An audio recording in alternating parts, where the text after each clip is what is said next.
The night the squad car rolled into our cul-de-sac, I was barefoot in the kitchen rinsing coffee cups, half listening to the weather report about a cold front, and debating whether to pull the cover over the Lamborghini because the wind always drives dust against the paint out here. Blue and red light flickered across the hallway like a nightclub in slow motion, which is not normal for our quiet HOA suburb where the loudest thing is usually a lawnmower that goes 5 minutes past the allowed time. I stepped onto the porch and saw 2 officers standing at the bottom of my driveway, their car angled behind them, and beside them was Karen, our HOA president, in her navy polo with the embroidered logo, arms crossed, chin high, pointing at my car like it was contraband. Behind her, parked half on the street and half crooked on the curb, was her rusty old van, the one with the fading church bumper sticker, and the dented sliding door that screams 2006 and 3 kids with soccer practice. For a second I honestly thought she had called the police because someone had hit her van, but then I followed the line of her finger and realized she was talking about my car, the bright orange Lamborghini I keep spotless and parked in the driveway because my garage is full of tools. The air was that November kind of cold where you can see a little breath, and I remember thinking how ridiculous the whole scene looked, my car sitting under the porch light like a showroom piece, and Karen giving a statement in the dark like she was reporting a burglary. I walked down the driveway slow, hands relaxed, trying to look as unthreatening as a guy with a supercar can look, and said, "Evening, officers, is something wrong?" The taller officer, his name tag said Sanchez, gave me a professional nod and seemed relieved I had shown up calm. The younger one kept his eyes on Karen, probably because she was the one doing all the talking and all the gesturing. Karen turned toward me with this look of victory, the kind she wears at HOA meetings when she quotes a paragraph nobody else bothered to read. "There he is," she said to the officers like she had just delivered the suspect. "That is the owner." Sanchez said, "Sir, we received a call about a dispute regarding a vehicle on the property. We just need to verify ownership and make sure no one is trying to remove it without permission." I looked at my car, then at Karen's van, and something clicked that made my stomach drop and laugh at the same time. I said, "A dispute over which vehicle?" Karen cut in before anyone could answer. "I initiated a corrective exchange under HOA authority," she said, fast and confident. "This residence is displaying an unsuitable vehicle that attracts theft. I offered my vehicle as a replacement. He has not complied, and I do not want the tow to be misinterpreted as theft." I swear to God she said it like she was describing a landscaping issue. I looked at Sanchez to make sure I had heard it right. "You offered your van for my car," I said. "It is a fair community-minded arrangement," she said. "The HOA can require changes that protect the neighborhood image." The younger officer blinked like he was trying not to smile. Sanchez stayed neutral and said, "Sir, do you have paperwork for the vehicle so we can confirm it is yours?" "Yeah," I said, "it is inside, registration, title copy, everything. I can grab it right now." Before I moved I said, "Just so we are clear, nobody is towing anything off my driveway." Sanchez said, "That is why we are here, to keep it from getting to that point." Karen huffed, folded violation papers tighter in her hand, and said, "The board has authority to remove non-compliant displays." She loves the word non-compliant. I ran inside, grabbed the folder from the drawer where I keep house stuff, and on the way back I could hear her explaining to the younger officer how high-value items bring criminals, how someone had messaged her on the neighborhood app about a suspicious truck last month, how all of us had to make sacrifices to keep our community modest. I handed the folder to Sanchez. He shone his flashlight over the registration, matched the VIN on the paper to the plate and to the little plaque at the base of the windshield, checked my license, and nodded. "All right," he said, "this vehicle is clearly yours, current, insured, parked on your property." He turned back to Karen. "Ma'am," he said, "you cannot reassign someone else's vehicle, and an HOA cannot force a private swap of vehicles." Karen's jaw tightened. "So you are not going to enforce the rule," she said. "There is no rule to enforce," he said. "This is a civil disagreement about style, not a police matter." She was not satisfied. Because Karen is never satisfied when someone tells her the boundary of her power. Then I need to report him for suspicious activity, she said suddenly, because people do not buy cars like that on remote salaries, and it is my responsibility to keep drugs out of this neighborhood. That sentence hung in the air like a bad smell. Sanchez stopped writing. Do you have any evidence of criminal activity, ma'am? He asked, firm now. She hesitated, then pushed on. I monitor property tax records, she said. He is not declared as a doctor or executive. He should not have that car, it is inconsistent. I could feel my ears get hot. Officer, I said, I work in cybersecurity, I make good money, I have bank paperwork inside if you need it, I paid for the car, nothing illegal here. Sanchez lifted a hand. We do not need your bank statements, he said, ownership is enough. Then he looked back at Karen. Ma'am, making accusations without evidence can get you in trouble, and tying up officers for HOA issues is not appropriate. She should have stopped there. Instead she marched to her van, opened the driver door, dug around in the center console, and pulled out her phone. Fine, she said, loud enough for the neighbors who had started coming onto their porches to hear. I will call a private tow and handle it through the board. If he wants to keep the car he can appeal. Sanchez actually exhaled a laugh through his nose. Ma'am, he said, if a private tow shows up to take a vehicle we have just confirmed belongs to him, we will treat that as an attempt to take property without consent. Do you understand? She froze halfway into the seat of the van. It was obvious at that moment she had not considered that she was the one edging toward a crime. She had built this whole story in her head where the HOA is the government and the rest of us are tenant. I just watched. By the next morning the whole street knew something had happened, though the story had already started to warp.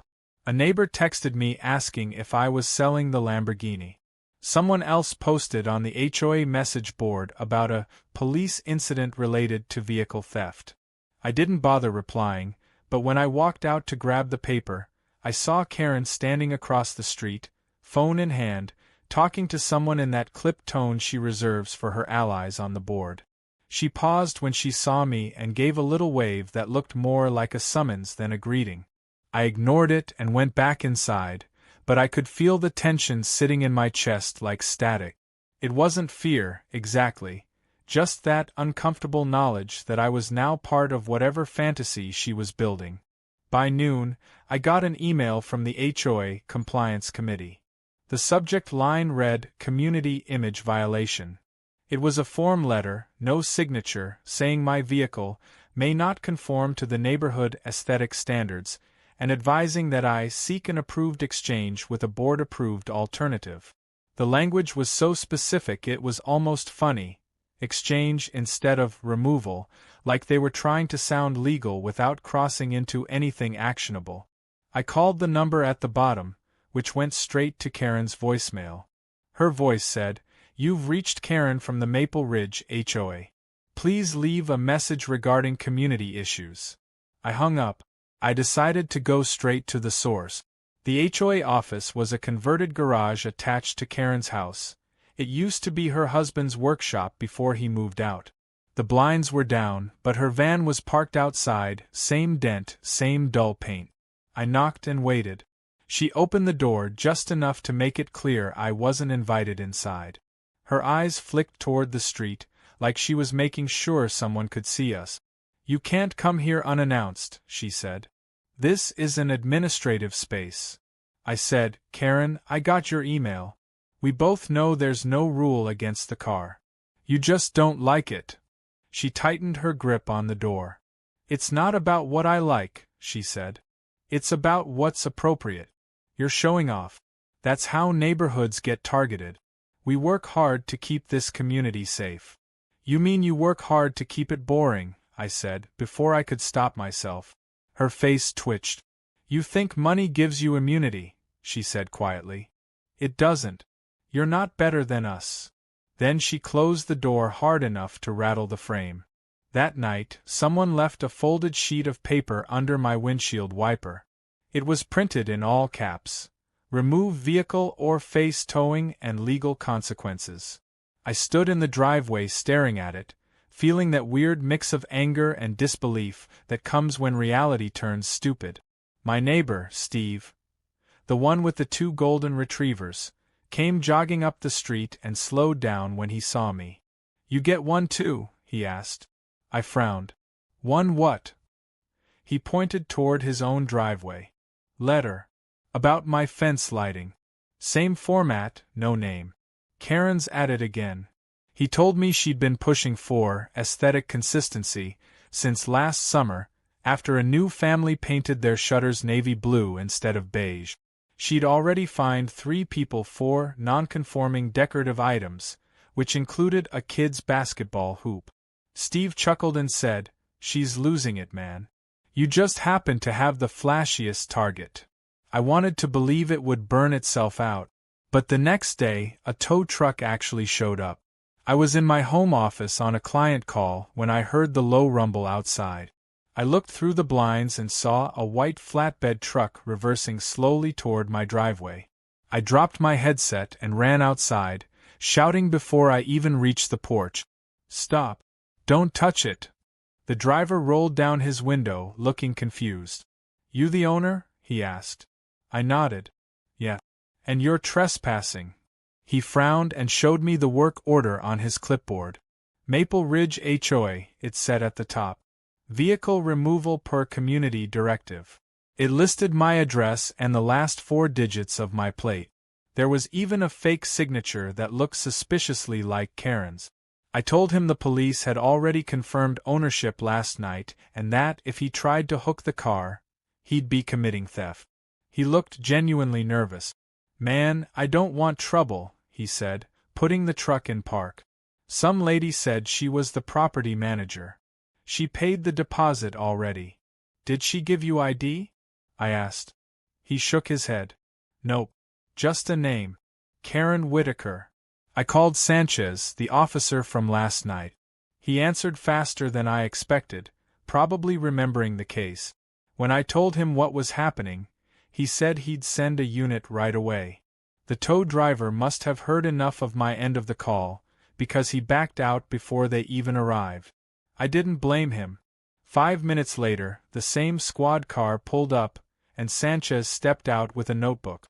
"Déjà vu," he said dryly. I explained everything, showed him the paper from the windshield, the fake work order, the email. He photographed them all with his phone and sighed. "All right. This is crossing into criminal misrepresentation now," he said. "You want to file a report?" I said yes. He asked for my ID again, took notes, and said he'd stop by Karen's to ask some questions. He warned me not to confront her directly anymore. "People like this," he said, "they build a story where they're the hero. You can't reason with it. You just document." That evening, I watched from my front window as Sanchez knocked on Karen's door. She made him stand outside for nearly 5 minutes before opening. They talked on the porch, him calm, her agitated, hands moving fast. I couldn't hear words, just tone, sharp, defensive, then suddenly pleading. At one point she gestured toward my house, and he held up a hand like he was done listening. When he left, she stayed on the porch for a long minute, staring at the ground like she was recalculating her next move. For a few quiet days, nothing happened. I started to think maybe the police talk had worked. Then the HOA meeting notice showed up. Emergency session, mandatory attendance for homeowners. The agenda item: resolution of vehicle exchange dispute. I almost laughed at the wording but decided to go. I wanted to see how far she'd push it in public. The community hall was just a repurposed maintenance shed with folding chairs. About 20 people showed up. Karen sat at the front table with her binder and microphone, looking composed in that way people do when they're one bad question away from cracking. She called the meeting to order, recited some nonsense about bylaws, and then announced, "As you all know, one of our residents has brought an unsuitable vehicle into the neighborhood, creating safety and equity concerns. The board has proposed a voluntary exchange to resolve this amicably." You could hear murmurs ripple through the room. A woman near the back whispered, "She can't be serious." I stood up and said, I think everyone deserves to hear the whole story, including the part where police told her she had no authority, and the part where she forged a tow order. The room went still. Karen's face turned the shade of someone realizing she might have overplayed her hand. "That's a false accusation," she snapped. "This is not a court." "No," I said, "but it will be one if this keeps up." I filed a report. "There's a case number." Someone asked, "Wait, she really called the cops on a car?" Another neighbor laughed. "What next, ban mail trucks?" The room broke into low chuckles.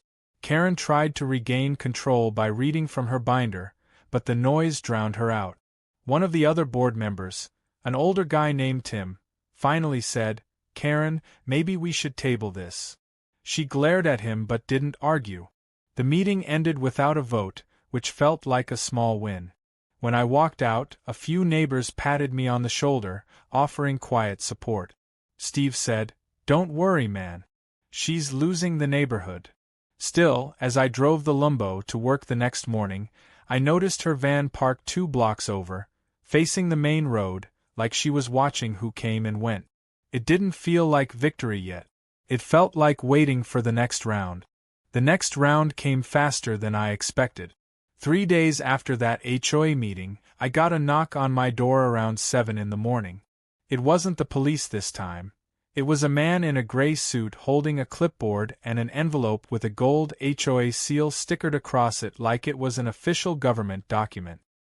He introduced himself as Mr. Dalton, representing the Maple Ridge Homeowners Association Legal Committee. His tone was polite but overly formal, like a salesman rehearsing. He handed me the envelope and said, "This is a notice of property review and proposed corrective action. You'll want to read it thoroughly." I asked, "Am I being sued?" He gave a small, awkward laugh. "Not exactly," he said, "just standard procedural notice. Ms. Whitaker requested we make this official." Of course, Karen couldn't resist leveling up. After he left, I opened the envelope at the kitchen counter and read through a 5-page packet full of legal-sounding nonsense. It cited some obscure Covenant 8.4 subsection B about visual harmony and claimed my car's presence created undue socioeconomic disparity. At the bottom, it actually said, "Proposed corrective measure, voluntary trade or sale of offending asset to community designee." Beneath that, in ballpoint pen, Karen had handwritten, "Van currently available." I set the papers down and laughed out loud. But it wasn't a happy laugh. It was the kind you let out when you realize someone's crossed from controlling to unhinged.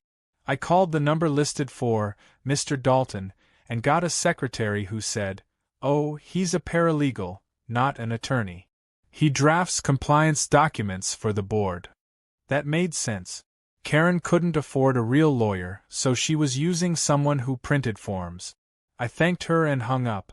A half-hour later, I forwarded the whole thing to Sanchez with the subject line, "Update. HOA Escalation." He replied within the hour, short and to the point, "Keep copies, don't engage directly, we'll note this for record." That told me everything I needed to know. The police were already seeing a pattern. But Karen wasn't done. Around that same time, she started talking to neighbors individually. People would mention in passing that she'd stopped by to check on them, then somehow worked my name into the conversation. One guy said she warned him about possible fraud and luxury property schemes. Another said she hinted that I was behind on taxes. None of it made sense, but it was classic Karen. She weaponized gossip like it was part of her HOA toolkit. The worst part wasn't the rumors themselves, it was the way they made people cautious. I could feel the energy on the street shift.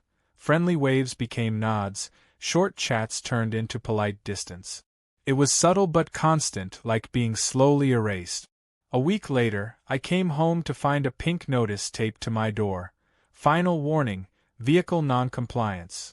It included a $500 special assessment fee and a line saying failure to pay could result in lien action.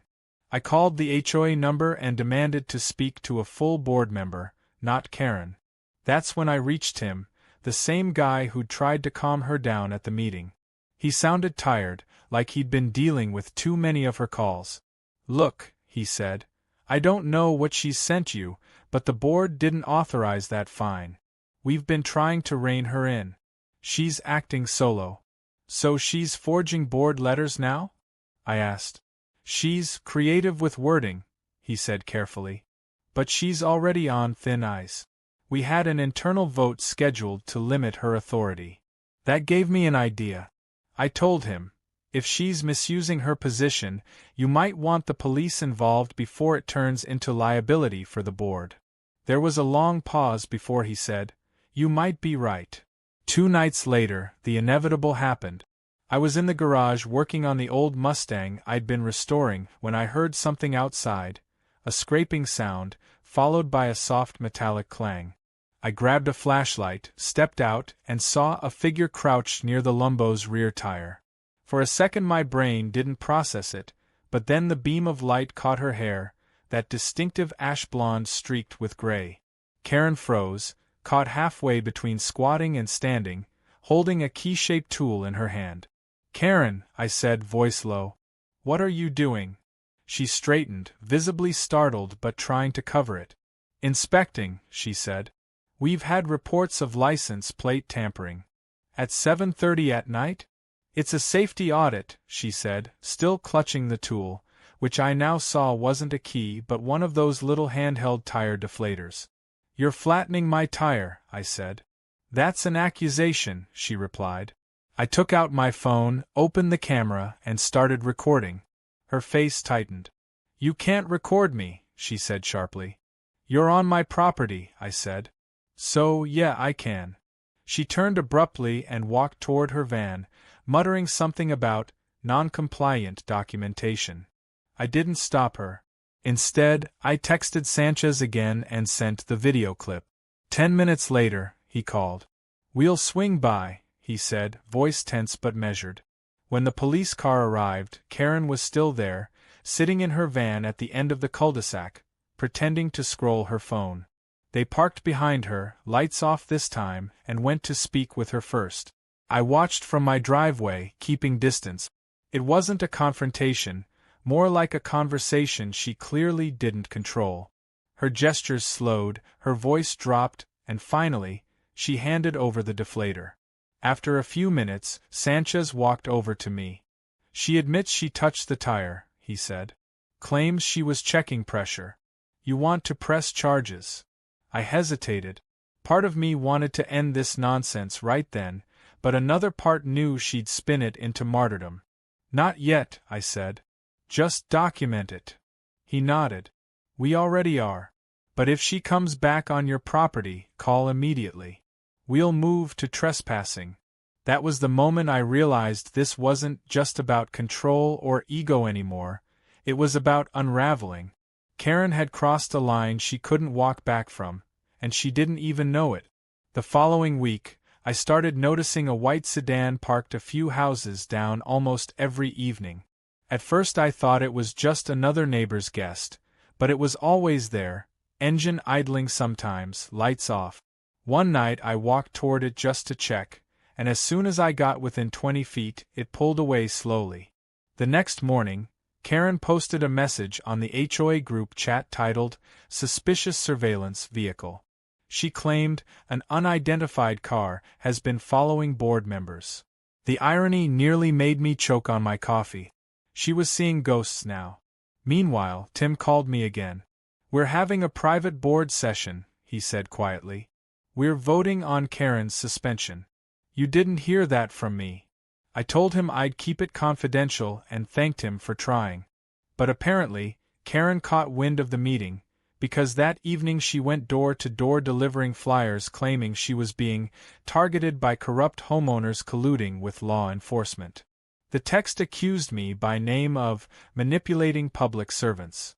She even attached a blurry screenshot of me standing next to Sanchez's patrol car, captioned "Illegal Coordination." By then, half the neighborhood had lost patience. Someone tore her flyers down by morning, and one of the board members posted a clarification online saying she was acting alone. But Karen doubled down, she filed a harassment claim against me with the HOA itself, which was absurd since she was the HOA. The document looked official, but the signature line was just hers, written twice, once as complainant, once as review officer. That was the final straw. I forwarded everything, the deflation video, the forged letters, the fake citations, to Sanchez and Tim. Within 24 hours, an actual investigator from the city's code enforcement department came to my door. They'd apparently received multiple complaints about abuse of HOA authority from residents, and my documentation tied it all together. The man was calm and professional. "We're looking into potential misuse of association funds and authority," he said. "Your cooperation helps." Later that afternoon, I saw 2 unmarked cars outside Karen's house. Plainclothes officers went inside. For nearly an hour, the blinds stayed closed. Then they walked her out, not in handcuffs yet, but clearly under escort. She looked stunned, like someone had switched the script on her life. The neighbors stood quietly watching. For once, nobody said a word. That night, Tim emailed everyone a formal notice. Effective immediately, Karen Whitaker has been suspended pending investigation. Interim leadership to be appointed. I read it twice, then set my phone down and exhaled. It wasn't satisfaction exactly, more like relief mixed with sadness. She had built her identity on control, and without it, she had nothing left to anchor her. But even then, I knew this story wasn't finished. Investigations take time, and people like Karen don't let go easily. I just didn't know that the next step wouldn't come from the HOA or the police. It would come from her trying to claw her way back in, one more desperate move that would finally cross the line into arrest territory. The next morning started deceptively calm. For the first time in weeks, I opened my curtains without that immediate jolt of anxiety, half expecting to see Karen's van idling at the curb. The street was quiet, the kind of stillness that comes after a storm when everyone's waiting to see what's left standing. I made coffee, sat on the porch, and tried to remember what normal felt like. Then my phone buzzed with a notification from the neighborhood app, a new post by someone named Community Advocate. The profile photo was blank, but the writing style was unmistakably hers. Long, self-righteous sentences full of moral language. The post accused certain residents of conspiring with corrupt local officials to destroy the democratic integrity of Maple Ridge. It didn't name me, but it mentioned a resident with a luxury import vehicle who seduced police into harassment. The phrase alone made me nearly spit out my coffee. I could have ignored it, but I knew the danger wasn't the rant itself, it was what came after. Karen always managed to recruit a few sympathizers. People who disliked confrontation but were drawn to authority. Within an hour, a few comments appeared supporting her, suggesting the HOA had been infiltrated, that wealthier homeowners were gentrifying the community. I realized then that she was shifting tactics, reframing herself as a victim of class warfare. It was clever in a twisted way. It bought her sympathy and gave her time. That afternoon, I went for a drive to clear my head, mostly country backroads where I could stretch the Lumbo's legs a little without drawing attention. The engine's hum felt therapeutic, like exhaling tension through motion. But when I came back 2 hours later, there was a piece of cardboard taped to my garage door. Written in thick black marker, "Justice for Karen, expose the fraud." I took a photo before pulling it down. The tape was fresh. Someone had been here recently. I sent the picture to Sanchez with a short message, "She's still at it." He called me almost immediately. "We're aware," he said. "You're not the only one. She's been emailing city officials, claiming we're part of a bribery ring. She even filed a formal complaint with Internal Affairs." I asked if that meant she'd get in trouble for false reporting, but he sighed. "Not necessarily. They'll review it. She's making noise, but it's just paper for now." He paused, then added, "Just stay calm. Don't give her anything she can twist into retaliation." It was sound advice, but easier said than done. Every time I stepped outside, I felt eyes on me. Once, when I was taking the trash out, I spotted her van parked 3 houses down again. Same spot, engine running. I couldn't see her face through the windshield, but I knew it was her. I went back inside and locked the door. It hit me then how exhausting this had become, how a single unhinged neighbor could change the way you live in your own home. A few days later, I got a call from Tim. His voice sounded heavier than before. "You're not gonna believe this," he said. "Karen showed up at the board meeting tonight even though she's suspended. She brought a stack of papers and tried to motion for a citizen's audit. When we told her she wasn't recognized, she called the police. Again." I groaned. "What did she even report this time?" "She said we were destroying evidence," he said. "When the officers arrived, she told them she was still the acting president and that we were committing fraud. And they didn't buy it," he said. "They asked to see her suspension notice. She refused, said it was fake. So they checked the case file." He stopped for a moment, then added quietly, "They arrested her, man. Right there in the meeting." I didn't say anything for a few seconds. Even though part of me had expected something like this, hearing it out loud still landed hard. "Arrested for what?" I asked finally. "Obstruction, falsifying documents, harassment, I don't know the exact list. But they took her away in cuffs." For a moment I pictured the scene. Karen in her navy polo, arguing to the end, clutching her binder full of printed bylaws. The thought didn't make me happy, it made me tired. She had spent so much energy building this imaginary empire of rules and punishments that she'd managed to trap herself inside it. Over the next few days, the neighborhood felt different. Lighter somehow. The same people who used to avoid eye contact now waved again. A few even stopped by to talk. Steve came over with beers one evening and said, "You must feel vindicated." I shrugged. "I mostly feel sorry for her," I said. She really believed she was protecting something. Still, the story didn't end neatly. A few weeks later, I got a subpoena in the mail. I was listed as a witness in the case.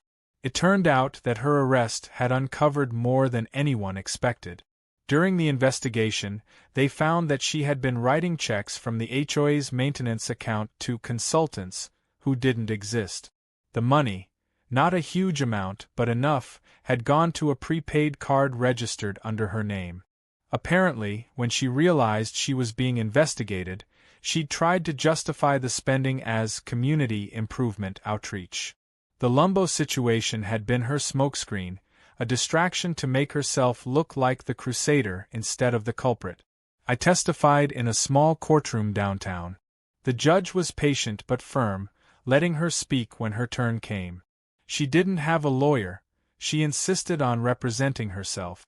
Her opening statement was a rambling speech about corruption and elitism, accusing me of manipulating city officials and bribing police officers with luxury influence. When she cross-examined me, she asked if I thought my car made me better than other people. I said, "No, it just means I work in tech and like cars." The judge had to remind her twice to stay on topic.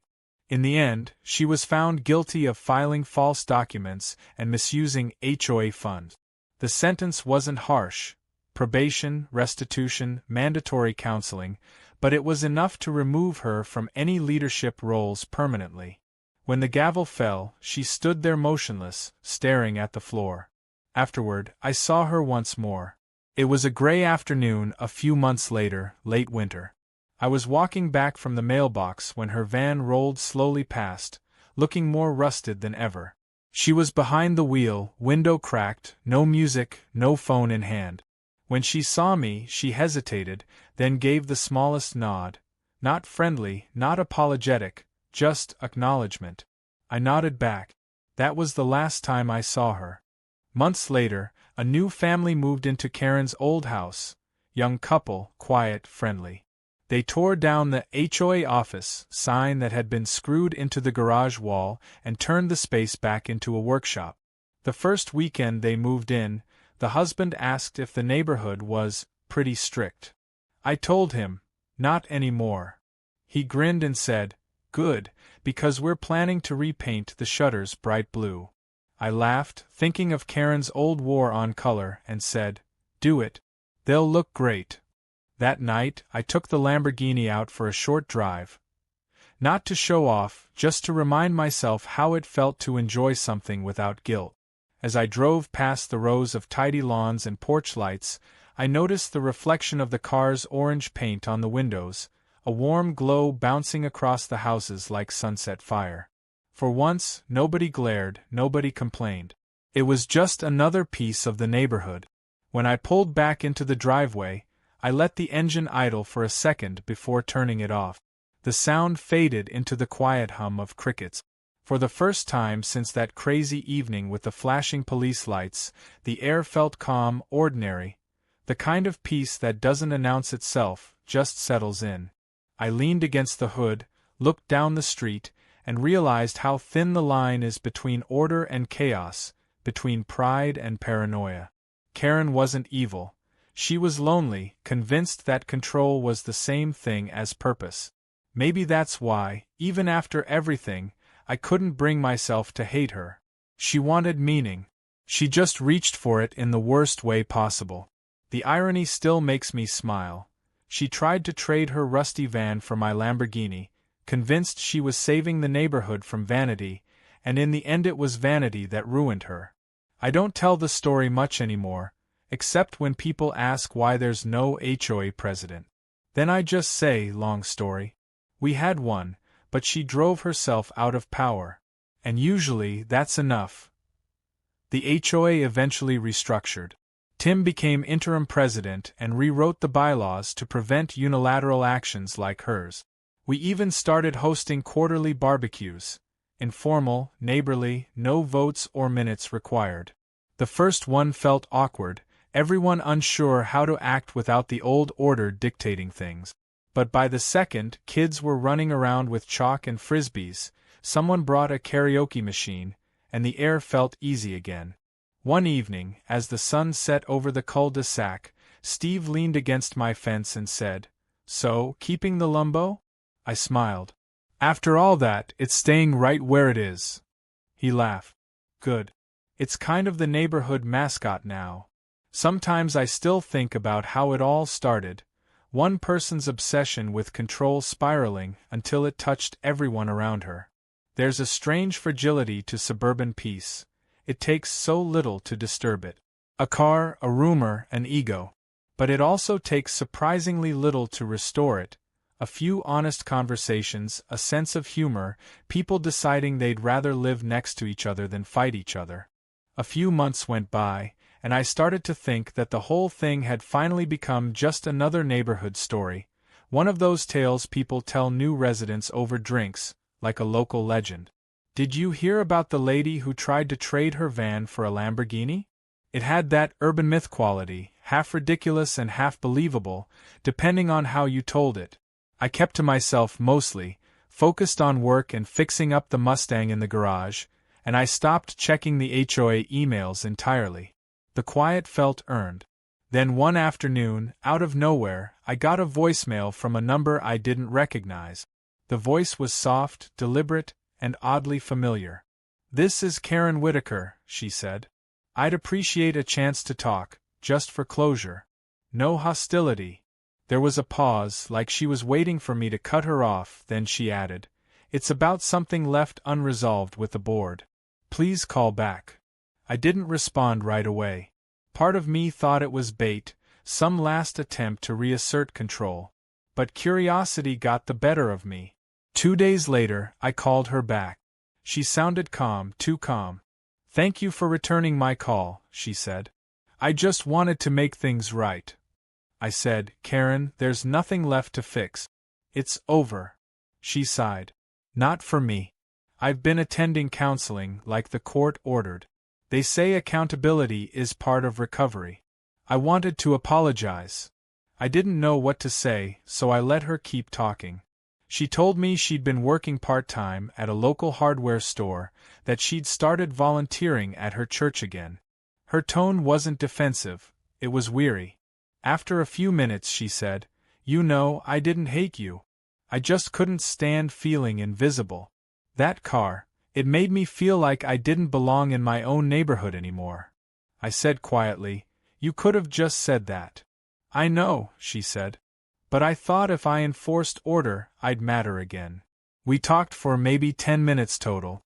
By the end, I told her I accepted the apology, even if I didn't fully understand it. When I hung up, I felt lighter. Like I'd put a lid on something that had been rattling in the back of my mind. But 3 days later, everything took a strange turn. A neighbor texted me a photo of my driveway. My car was there, fine, but in front of it, blocking the exit, was that same dented van, the one with the faded church sticker. The message said, "Hey man, what's going on? Is that her van?" I stepped outside and there it was, parked at a perfect angle so I couldn't leave without moving it. The driver's seat was empty, but the engine was still warm. I called Sanchez immediately. He said, "Stay inside. We'll send a unit." The officers arrived within 10 minutes. While they were checking the van, Karen appeared from the sidewalk carrying a file folder. She looked thinner, older. When she saw the police, her face flickered with something like relief. "Oh good," she said. "I wanted this to be official." Sanchez stepped forward. "Karen, you can't block someone's driveway. That's trespassing." "I'm not blocking," she said. "I'm repossessing." He stared at her. "Repossessing what?" "The car," she said simply. "It was part of an agreement." He didn't follow through. I stepped forward, my voice sharper than I meant. "What agreement?" She opened the folder and showed a typed document with 2 signatures at the bottom, one hers, one forged version of mine. The text said I had voluntarily agreed to exchange vehicles in the spirit of neighborhood solidarity. It even listed her van's VIN number and my car's make and model. Sanchez took the paper, examined it, and then looked at me. "This your signature?" I shook my head. "Not even close." He turned back to her. "Karen, forging a signature on a legal document is a crime. You understand that?" Her calm cracked for the first time. "No," she said, "it's symbolic. It's what should have happened. I'm not stealing, I'm correcting." "Ma'am, you need to move your vehicle now," Sanchez said.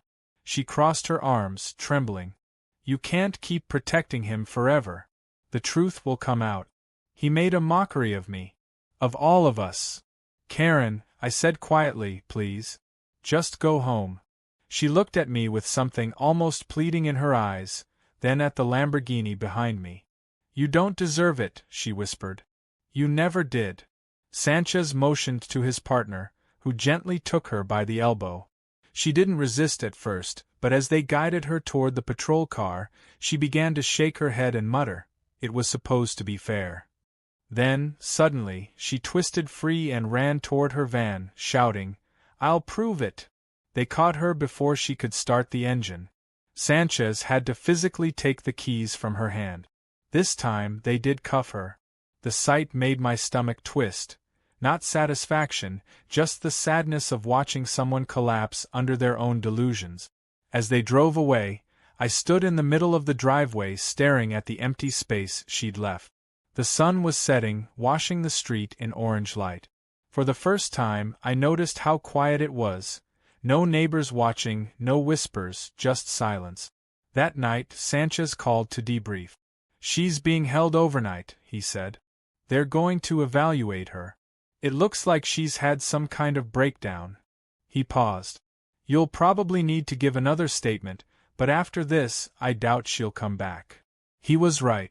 She didn't. A week later, Tim came by with a manila envelope. "We had a special meeting," he said. "Official vote to terminate her HOA membership permanently. She can't serve on any committee or attend meetings." Inside the envelope was the new bylaw amendment and a letter from the city confirming that her case was being diverted to a mental health program. "She's getting treatment," he said softly. "It's sad, but maybe it's what she needed all along." After that, the neighborhood truly began to heal. The rumors stopped. The HOA's tone changed. They started focusing on small improvements instead of policing appearances. A few neighbors even approached me to apologize for believing her earlier stories. I told them not to worry about it. Everyone wants to feel like they're on the side of order, it's just that some people mistake control for safety. Spring came, and with it the first real sense of peace. I spent weekends tuning the Mustang, and sometimes I'd park both cars side by side in the driveway just to remind myself that I could. Nobody complained, nobody stared. Life settled back into its small, comfortable rhythms. But one evening, I got a letter, not from Karen this time, but from her sister. She thanked me for not pressing charges earlier and said Karen was living with her upstate, focusing on recovery. She talks about the neighborhood often, the letter said. She says she wishes she could have just been a neighbor instead of a warden. I read that line twice. It stayed with me. Because beneath all the absurdity, that's really what it was about, a woman trying so hard to prove her value that she lost the ability to simply belong. A few weeks later, I donated to a local mental health foundation in her name. I didn't tell anyone, not even Steve. It wasn't about absolution, it just felt like the right closing gesture. One afternoon that summer, I was waxing the Lumbo when a little kid from down the street stopped at the end of the driveway, wide-eyed. "Cool car," he said. I smiled. "Thanks, kiddo." He squinted at the hood. "My mom said a lady once tried to steal it. Is that true?" I laughed. "Something like that," I said. "But she didn't get far." He nodded, satisfied, and ran off. As I packed up the cleaning supplies, I looked at the reflection in the paint, the house, the trees, the fading sky, and felt a strange mix of peace and perspective. The car wasn't just a symbol of status anymore. It was a reminder of how easily people project their insecurities onto things they don't understand. To me, it was just metal and motion. To Karen, it had been everything she feared losing. That night, I sat on the porch with a beer, watching the streetlights flicker on one by one. Somewhere, miles away, she was probably sitting on another porch, maybe listening to crickets, maybe thinking about all the lines she crossed without realizing it. I hoped she found something resembling calm. The neighborhood moved on. The van disappeared eventually, sold or scrapped, nobody knew. But sometimes, on windy nights, when the leaves rattle down the street, I can almost hear that old rusty engine in my memory, idling at the edge of my driveway like a ghost of the past. It doesn't scare me anymore. If anything, it reminds me that even the strangest conflicts have roots in something deeply human: fear, pride, loneliness. And once you see that, it's hard to stay angry. In the end, I didn't lose anything. Not the car, not my peace, not my sense of home. What I gained was perspective, and a story that still sounds too ridiculous to be true, even though every word of it happened right here on this quiet street under the same old porch light. The following winter, the world around me seemed to slow down. The air grew crisp, the lake froze in the distance, and the neighborhood slipped into that quiet rhythm where nothing urgent ever seemed to happen. It was the first year since the ordeal that the house actually felt like home again. I'd gotten used to waking up to stillness instead of tension, the sound of the furnace kicking on instead of police radios outside my window. My life had settled into something I hadn't realized I missed: routine. I'd go to work, come back, cook simple dinners, read before bed. Sometimes, on particularly calm nights, I'd sit on the porch just to hear the wind move through the trees. It's strange how peace, after enough chaos, can feel like luxury. One Saturday morning in late January, I received an email from the housing nonprofit asking if I'd be willing to help with a new awareness campaign about property scams. They wanted to make a short documentary, something to show at community meetings and online, to warn people how easily things like mine could happen. I hesitated at first. Reliving everything again on camera didn't sound appealing. But then I thought about that woman at the seminar who'd thanked me for making her parents feel less foolish. Maybe there was value in putting a human face to the warning. I agreed.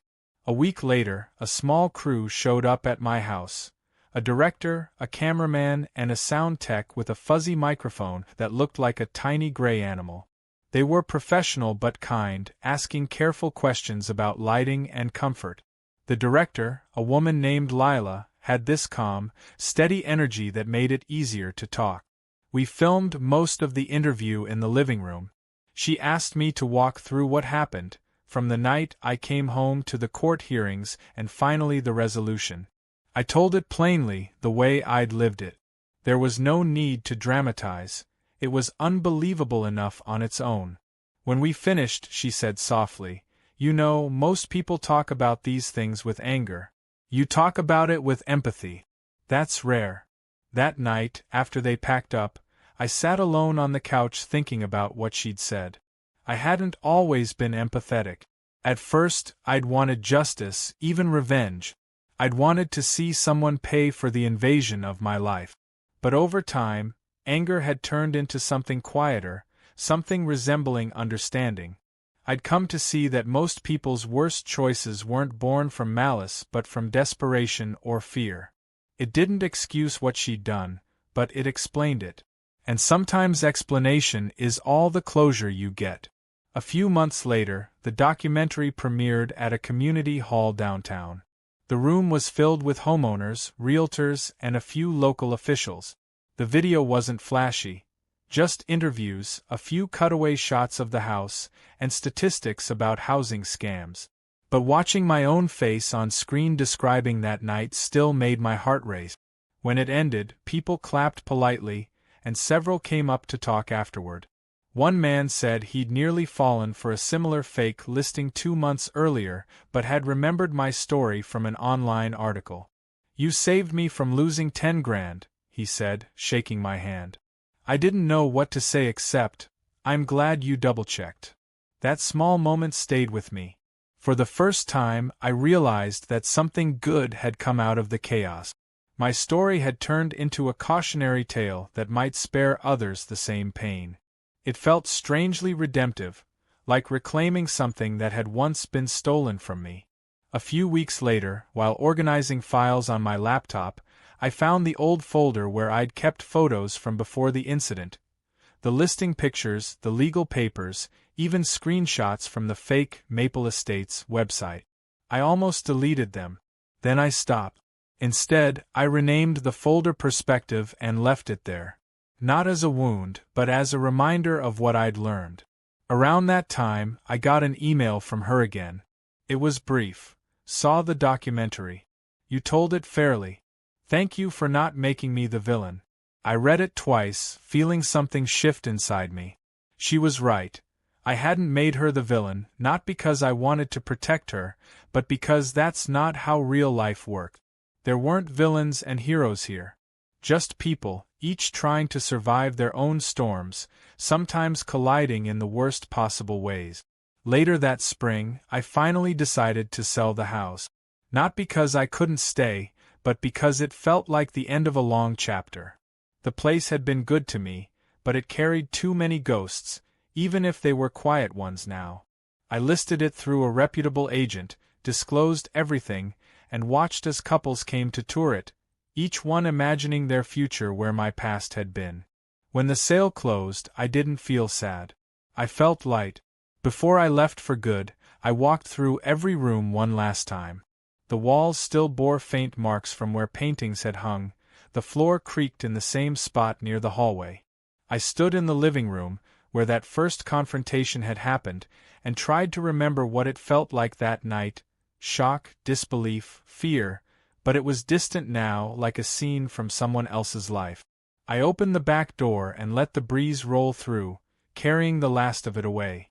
I moved into a smaller place a few towns over, a modern condo with secure entry, cameras, and neighbors who minded their own business. It was different, cleaner, simpler. Sometimes I missed the sound of the old house settling at night, but mostly I liked the quiet predictability of this new space. A blank page.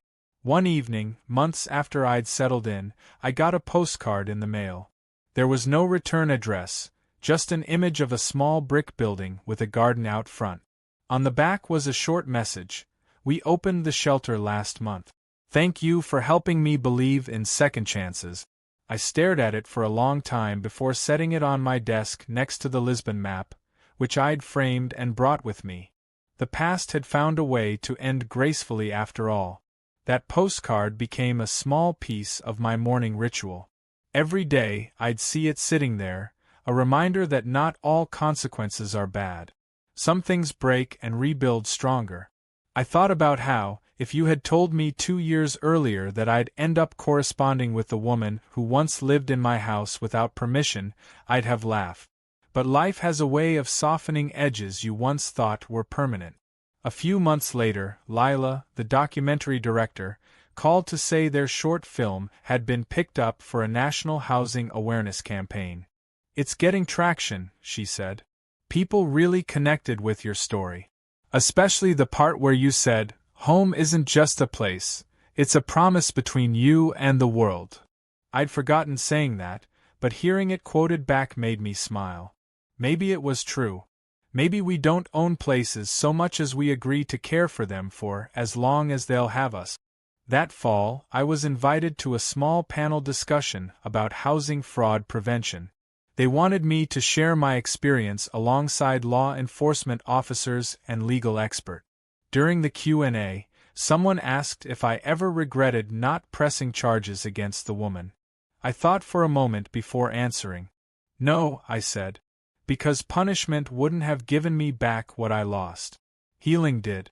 And sometimes you have to choose between being right and being at peace." The room went quiet for a beat before people started nodding. It wasn't a clever line, but it was honest. Afterward, as the crowd dispersed, a young man approached me. He looked nervous, maybe mid-20s. "I moved into a house that turned out to belong to someone else last year," he said quietly. "We got scammed the same way. Hearing you talk about forgiveness, it helps. I thought everyone hated people like me." I told him what I'd learned the hard way, that most people just want to belong somewhere, and sometimes the search for belonging takes them through the wrong door. He smiled, and I realized that maybe that was the real ending to all this, not the courtroom or the restitution, but the way the story kept rippling outward, softening other edges besides mine.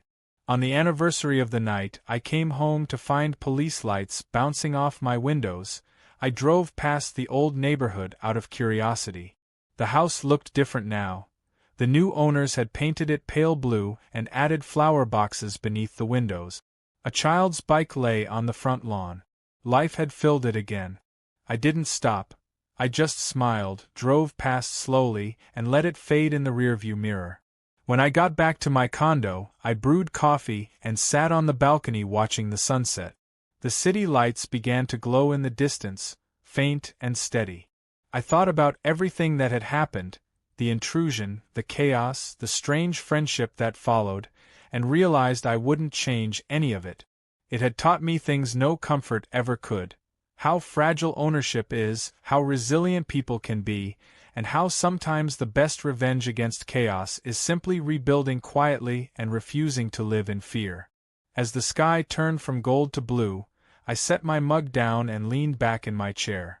Somewhere out there, I imagined her closing up the shelter for the night, checking on her kids, maybe feeling that same sense of calm. We'd both found our way back to something resembling home. Not the same kind, but enough. And in the end, that was all either of us had been trying to find from the very beginning.